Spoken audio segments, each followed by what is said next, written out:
This is the Elevate Construction Podcast, delivering remarkable content for workers, leaders, and companies in construction wanting to take their next step. Get ready to step out of your comfort zone with Jason Schroeder as he encourages you to do better, live a remarkable life, and expect more. Let's go.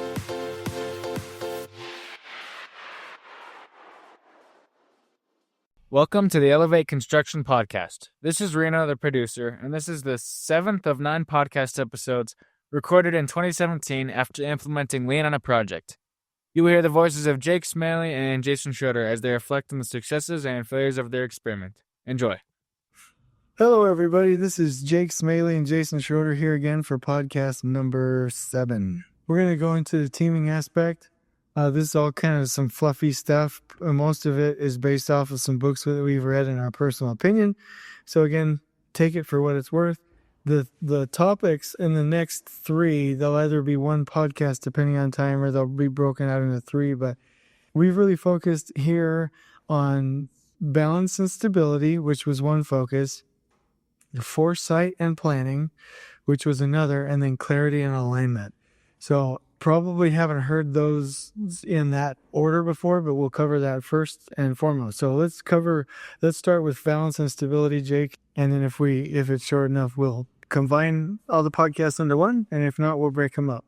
I'll just start it off. I have a feeling that before we're done, Jason will talk about Star Wars because we have the word balance. That's how I'd like to start. Great. That's a perfect introduction. I like that. So let's take you to Star Wars right away.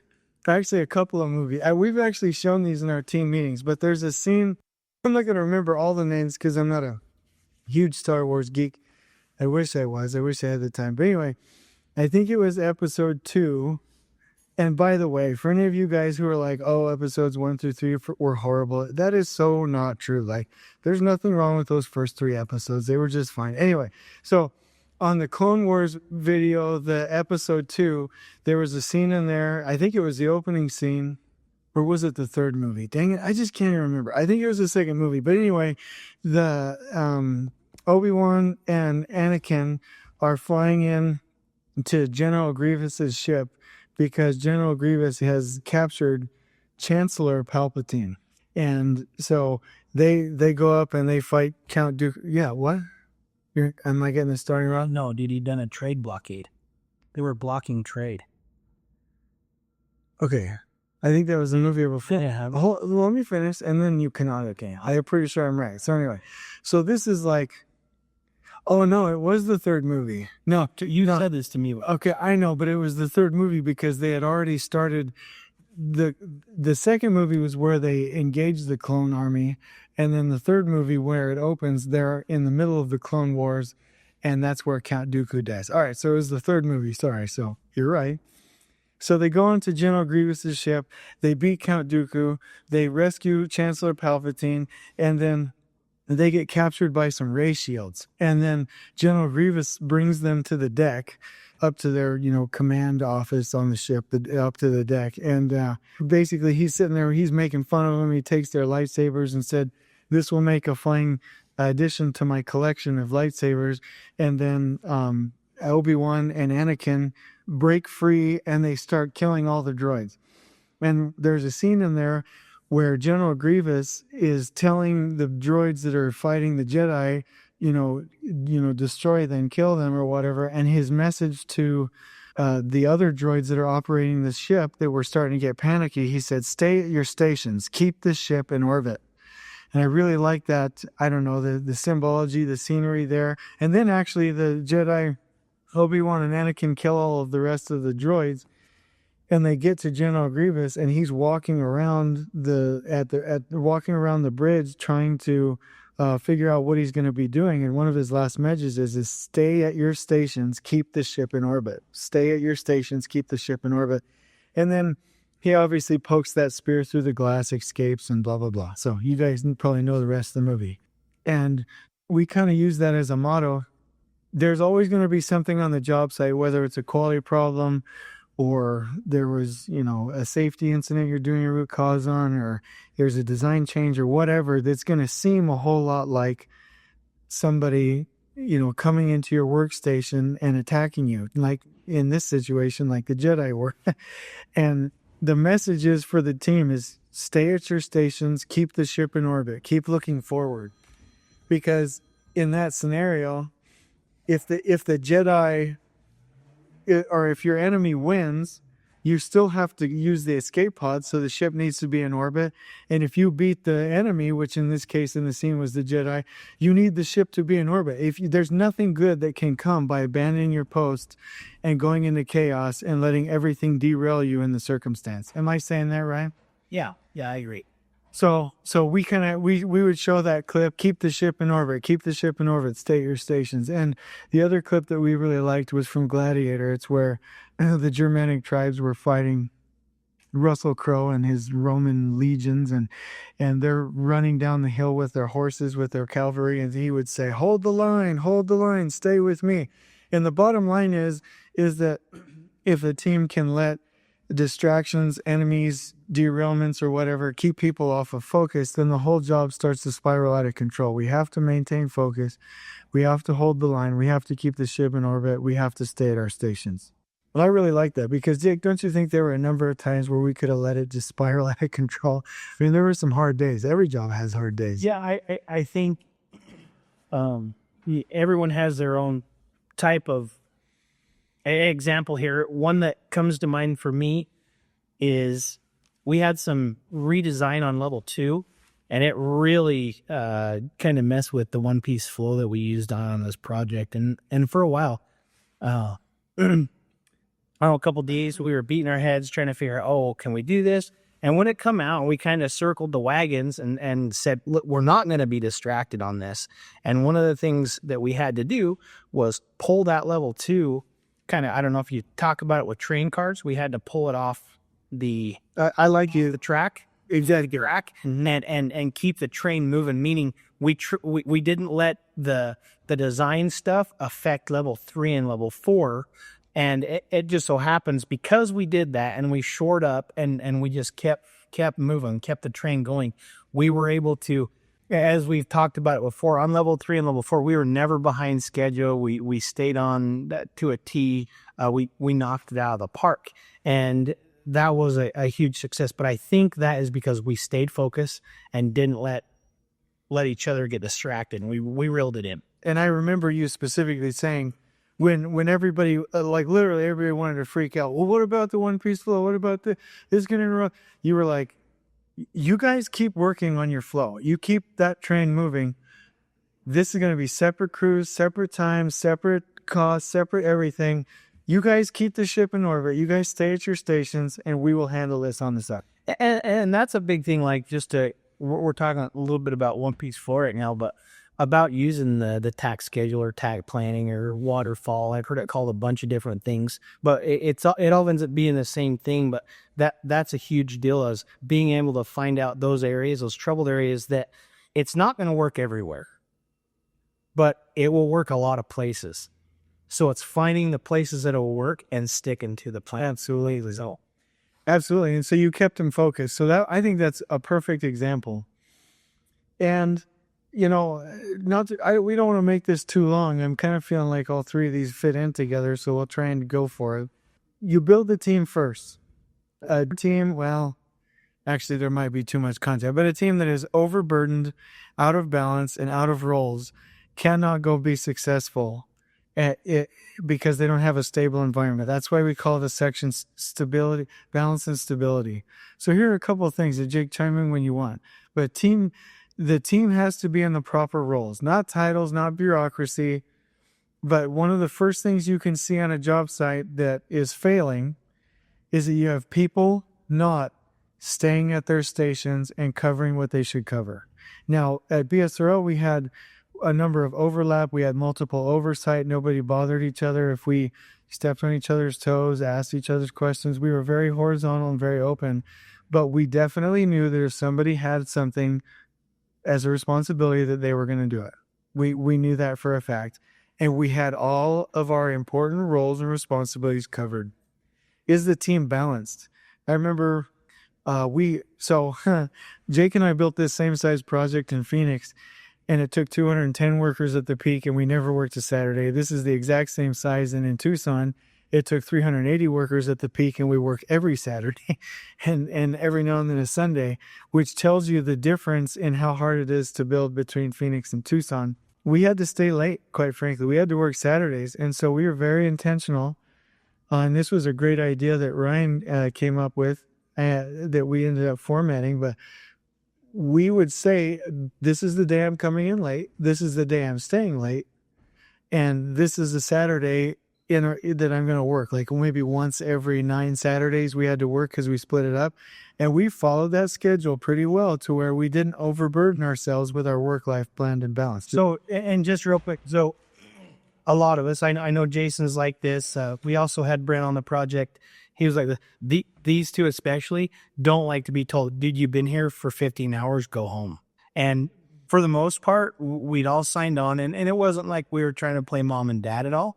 But we all would mention it to each other because we needed to keep that balance. And it wasn't like, Jason, go home right now or else. It was bro, like you've been here for, this long time. Like I give a care. I give a crap, and you need to go home. And I said to you, if you promise me never to give me any junk any other day, I promise I'll go home those days. Right? Sure. Yeah. And it was finding that balance. And it was kind of the idea. We did follow the schedule that we come up, but it still stayed fluid because it's just how you have to be. Yeah.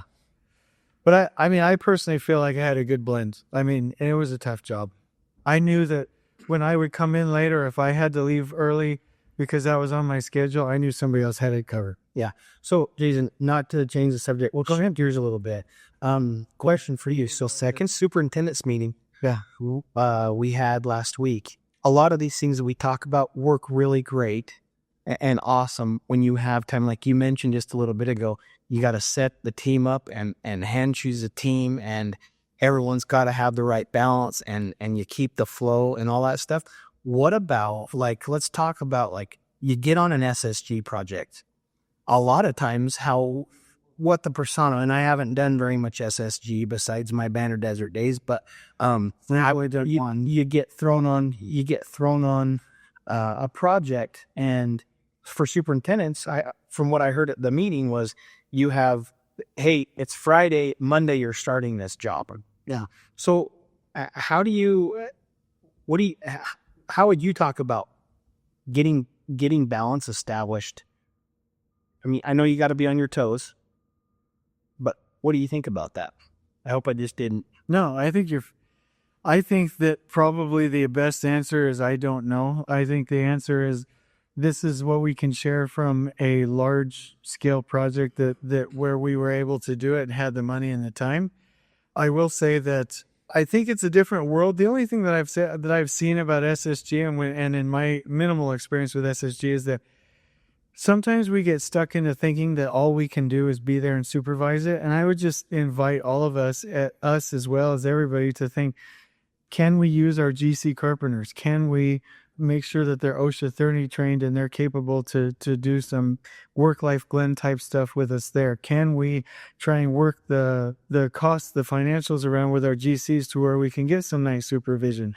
Can we work it around to where we can do some of these things and not just automatically say, I have to be here. My work-life blend balance is horrible. I'm going to get a divorce. I don't have any time with my wife and kids. That's basically all I would say. I've just always have been amazed at the fact that in my previous life, people would be like, well, I have to do this because of this, because of this, because of this, because of this. And they had always sounded like they were victims of circumstance.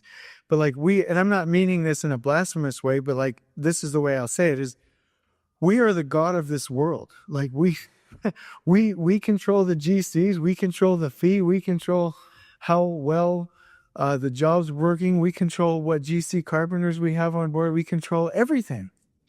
There has to be a dial that we can turn somewhere to help us to have a more balanced life. That's all I would say. And that's probably a crap answer that I'll get made fun of for, but what do you think? Do you think that's fair? Hey, I've thought about it and didn't really have an answer. Yeah, that's fair. All I know is that whether it's detrimental to my career or not, if when next SSG job I have, I'm not going to kill myself and get a divorce over it. I will find a way somehow to make sure that somebody is covering some of the hours, some of the Saturdays, some of the time. So, and I know that's hard with, certain types of work. If you're working in airports or if you're building clean rooms or you're doing any fast-paced stuff like that. So I'm sitting in the cheap seats. But if you can do it, please do it. And we actually made up a little grading sheet that we worked out amongst the team and graded ourselves on. And I'll just give you a couple of them. So is leader standard work followed? Does the team have leader standard work? Do we have balanced personalities on the team? Do we have the people on the right seats on the bus? Does everybody feel like they have a good individual and team work-life blend? Are people meeting their individual career goals, or are we sticking people in spots that we need for the job at the detriment of their career?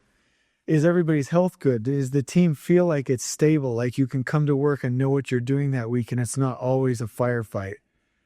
Is the team able to have healthy conflict where you can disagree with each other? Does the team have chemistry? Is there morale in the office and in the field? Do you sense ever that anyone's playing politics? Do we do on-the-job training? Does the job site team have a horizontal organizational feel? Do we talk about the core values and make it a focus? Do we have the right labor quality and quantity? Do we let go of people who need to be let go of? Do we have an imbalance between the builders on site and the design team and the engineers? Are there too many RFIs? Are there too many change orders? Are there too many changes externally that are affecting the team? Do we have everything bucketed right for cost, schedule, and resources? Basically, do we have ways to take care of certain responsibilities properly paid for without stretching people in roles and people that are doing specific tasks? These are just some things that we had on our look. Go ahead. You forgot, do we have lunches covered? Oh, you're so... It's not on here. I know it's you, though. Yeah. That would definitely be a detriment to my balance. Yeah. So we scored each other. So it's on an Excel sheet and we all filled it out independently. And then we have a collection sheet where it scores it together and we give ourselves an 83. And so for the last time we did this, we scored ourselves badly on labor quantity. Do we let go of people when they need to be let go? And this was mainly probably for the field. Design and engineering balance. Do we feel overwhelmed with design? Is there an imbalance there? So those are things that we actively then went to try and fix. And so I would just say, just like Patrick Lencioni says, we build our team first. We create trust. We make sure we can have healthy conflict. We set goals. We hold each other accountable. But we also make sure that there's balance, and we also make sure that people feel like they're in a stable environment and that they don't come to work every day and it's just a super chaotic environment. What do you think, Jake? You think we can cover these quickly? I think so. Let's do it. All right, let's do it. So the next section is foresight and planning. So this is covered a lot in our PSPP efforts. One of the biggest focuses that we had here. And I'll actually give a story. I think maybe I've already given this, but I'll do it anyway. So this job went into pre-construction a year before we broke ground, and there were a lot of competing voices for me. Boy, I'm going to get in trouble with this one, but I'll go anyway. But there were a lot of competing voices for me. Hey, why don't you go do this job or go do that or do this while you're doing it? And I kept saying, no. I want to do a good job with the pre-con, get as much stuff done left to the line so we can predict success. So whether that was schedule or budgeting or vetting the design, constructability reviews, making sure the land was prepping for cranes, whatever. I literally spent with the PM and the senior PE on the job 10 solid months preparing for this job. And I did not let myself get taken away to another assignment or get derailed and then just have to hit the ground running on this project. I spent the time, the team spent the time left of the line to make sure that we could see the future. And this is one of my favorite quotes. This is from a book called Unbeatable Mind. It says, win the battle before going to war. Basically, win before you go to war. Sun Tzu said, bad generals go to war and then figure out how to win. Good generals win before ever going to battle. And so I would just say that was been a huge part of our success. So I would say that if there's a way that you can get ahead on procurement, great. If there's a way that you can create plan A, B, C, D in any of the things that you have planned on your project, do it. If there's a way that you can learn from other work, take time to visit other work, drill down to the details and try and set up for success and look at your risks on a project, do it. Double down on your site utilization plan, double down on your phasing, double down on your lean optimization and how you're going to set up the job. Go through every bit of supply chain management and see how you can value stream map that and improve it. Anything that you can do left of the line, left of when you actually break ground, is going to mean project success. 10 hours worth of preparation will save you 2 or 3 weeks in the field. Anything you want to add to that? Just one of the things you touched on was procurement that I seen on our project, and how everybody took a ownership of it. It wasn't just one person. We were all involved in the pre-planning stages, and even after we had weekly procurement meetings, and we would meet with the project engineers, and all the superintendents were in there. And at a different time, we broke it up a little bit, geographically per area, but when we were calling subcontractors together and trying to it just helped out. But I don't think that would have been so smooth if we wouldn't have pre-planned it as well as we did. I like that. So I heard one time a business unit leader say that if they had to sum up a superintendent's role or a superintendent's role and a PM's role, he said a superintendent's role is to see the future and a PM's role is to see into the minds of the owners. And when we have the time and take the time to plan out our project and plan, pre-plan, and try and see the future, we can almost guarantee success. So that kind of covers that. JC, I know you're trying to tiptoe out of here. You have a good day, buddy. All right. So clarity and alignment is the third one. This is wonderful. So I keep going to Patrick Lencioni. That dude changed our lives. He is just amazing. He also spoke at the he spoke at the Lean, the LCI Congress. It was really good. Excellent. He talks about clarity. He has a couple of books that, for CEOs or executives or for business owners. And what he says is, here's the key. If you have a team that builds trust, that can have healthy conflict, that can set goals, hold each other accountable and perform, that's great. The leaders of the project have to focus on clarity and then the alignment of that clarity through all levels of the organization, the project, or whatever you have going. And so if you're a project superintendent, you're a PM, you're a project executive, it's a neat thing to remember that my job is to provide clarity. Where are we going? What are we going to do this month? What is the goal? What culture are we encouraging? What are we doing for the owner? Why are we here? Why is this fun? So here's a cool idea. Jason came up with this. As we got to the end, and we might have talked about this, but we had the main conference room, and we did a lot of, I had a huddle, for example, in the interiors every single morning towards the end, real quick huddle with the foreman. But what Jason did is he made up these milestone pointers. I that's what I would call them. Yellow brick road is what. Yeah, I called them. Hey, yeah, I always called them yellow brick road to success. But at each, there was a whole bunch. So we had this big horseshoe, bunch of tables put together, and all the guys would sit around them, and in just big lines. There was, and it repeated itself over and over again. We taped them down every month, and we'd have, and it would say like today. It would show milestones on where we're at. So over communication is one of the big things I think in all these podcasts that we've said, and I think that goes along with the clarity. Yeah. But so no, that's what I've seen. I've been on other projects. Yeah, good. And on other projects where not everyone down to the labor knows where milestone dates are or what our finish dates are, and I would just like stress over and over again, like we communicated the living crap out of almost like to where we beat it into everyone. And you could go through and you could say down to up and down throughout. You had guys come on site for a week and they went away.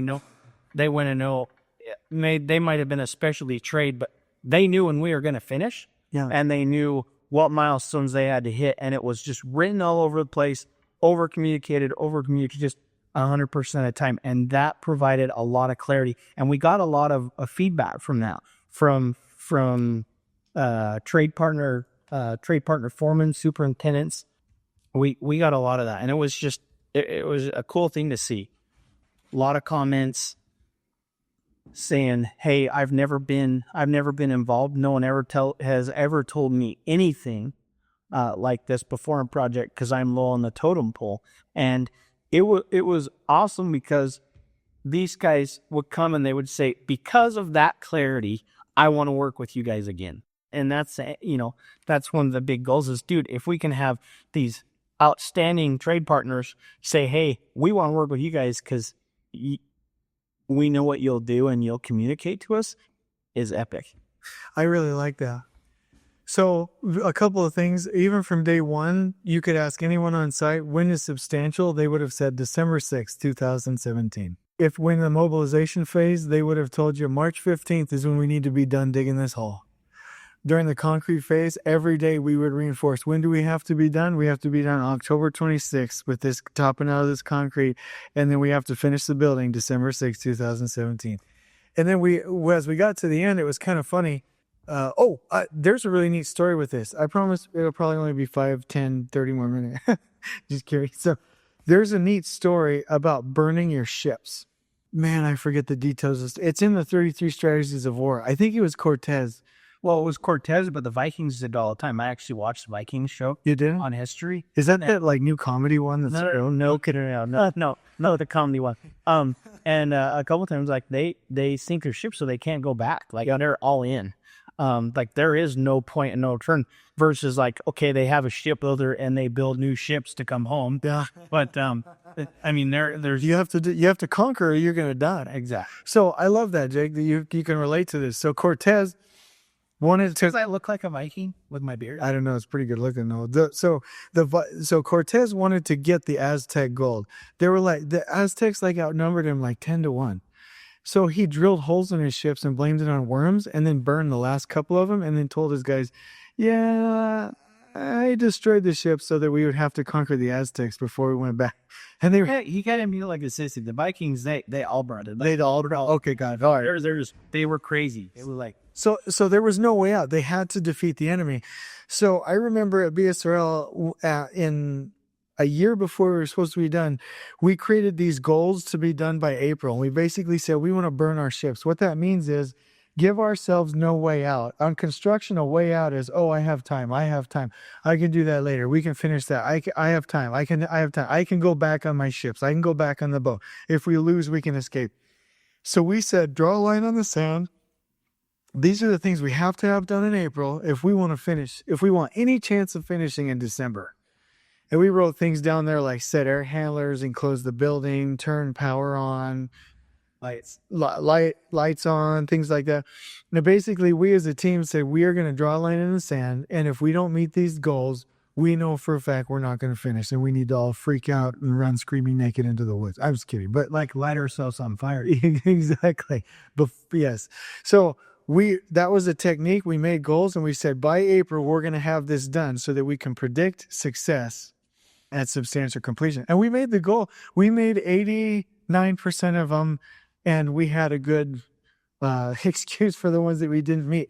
But I would say that was a really good predictor. And then after we met the April goals, like Jake said, we mapped out what we had to do every month, and we communicated it and over-communicated it, and everyone knew. And it was just, I would say that I don't think anyone on this project has ever been worried about knowing where we're headed, what we're doing, why we're doing it for the owner, and what the big considerations are. Would you agree with that? Yeah, 100%. Yeah. So if you're a leader, and I have this little app that Paul Akers made that helps you plan your day. One of the first little to-do lists was clarity only. If I'm going to work every day and getting in the weeds and solving all RFI problems, and I'm getting distracted and I'm going to meetings, I'm not doing my job. Clarity every day, all day. I heard a good general superintendent once say, Jason, I don't do a lot of physical work. I spend most of my day talking to people on the team and to everyone on the job site, making sure they all know where we're headed. And that is going to be more effective than if I actually got into the weeds and spent most of my day doing work. So clarity and alignment is a huge thing. So just to close this podcast out, remember, build the team first. If you don't have a balanced team and they don't feel like it's stable, if it feels chaotic, then find out what things are important to the job, grade yourself, and focus on getting there. Foresight and planning, you cannot do enough pre-planning. Every hour of pre-planning can end up being a day or a week of problems that you can avoid while you're on the job. Clarity and alignment. Remember, a leader's role is to provide clarity with the team, know where we're headed with the owner and with the rest of the team, and then spend most of your time aligning every single person on the job, even those pushing a broom, so that they can all help us get where we need to go. Anything you want to say, Jay? Yeah, just like be like Vikings and burn your who was Cortez. Cortez and burn your ships. But if you want to be like a Viking like me and have a really good looking beard, you gotta use beard oil. I just caught some, and my beard is looking much more fuller. It's kind of majestic. So I can see it here shimmering in the sun after I'm so that's my serious note to add. Beard oil. If you had a beard and not using it, start to use it, please. So I'll close out with a little thing that one of our trade partners sent. They sent kind of a thank you letter back, and they said, the schedule. John and I have never seen a company focus on the schedule so intensely throughout the course of the entire project. You said you would do it, and you did. The subs then make their commitments, and that truly means a lot. And what they're talking about is that when everyone knows where they're going, they can make the commitments, and everyone can make money, everyone can head in the direction, everyone can plan, everyone can live in a proud, stable, and balanced environment. So did you have something? Yeah, I more beard oil. No, nothing about beard oil. But the thing about this is the guys who sent this email over, they were a hard sell, weren't they, Jason? Yeah, they were. They were the naysayers that said, yeah, right, we've heard this before. It doesn't happen. You guys are full of it. Yeah. And to get this was just so sweet. It's almost better than beard oil. Yeah. Anyway, I gotta, see ya. See you on the next one. We got one more. Please join us next time in elevating the entire construction experience for workers, leaders, and companies coast to coast. If you're enjoying the show, please feel free to share with your construction colleagues and help us spread the word by rating, subscribing, and leaving a review on your preferred podcast listening platform. We really appreciate it. We'll catch you next time on the Elevate Construction Podcast.